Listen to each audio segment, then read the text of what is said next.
എല്ലാരും അടിച്ചു കയറി വാ. നീ അങ്ങോട്ട് നോക്കി. तू ना अभी जल्दी जल्दी पैंट खोल, मुझे देखना कितना बड़ा. अभी जल्दी जल्दी पैंट खोल, मुझे देखना कितना बड़ा. ഒരുമാതിരി സ്റ്റാൻഡേർഡില്ലാതെ സംസാരിക്കരുത് കേട്ടോ. ഞാൻ അല്പം കൾച്ചറായി പോയി, അല്ലാതെ കാണിച്ചു തരായിരുന്നു. അപ്പൊ പ്രതീക്ഷയ്ക്ക് വകയുണ്ട്. ഇപ്പൊ വീണേ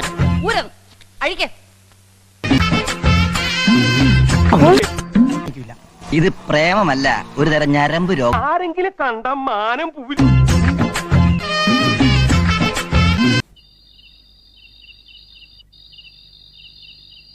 കണ്ടിട്ട് നാണിപ്പോനാന്ന് തോന്നണു. इतना छोटा, അത് ബ്ലഡിന്റെ പ്രസവവിശേഷം കൊണ്ട് അല്പം ഞാണിങ്ങി പോയായിരുന്നു. इतना छोटा. ഏതായാലും ഡോക്ടർ ഒന്ന് കാണുക, ചിലപ്പോ അലർജിയോ മറ്റോ. तो बच्चा है बच्चा. यार सुन, तू इसका कुछ कर. നമ്മൾ ഈ നാണം കേട്ടല്ല. यार इतना छोटा किसका होता है? तुझे इलाज की जरूरत है. സത്യം അവള് മനസ്സിലാക്കിയ സ്ഥിതിക്ക് എന്നാ പിന്നെ ഞാനങ്ങട് എന്നാ പിന്നെ ഞാൻ ഇറങ്ങട്ടെ.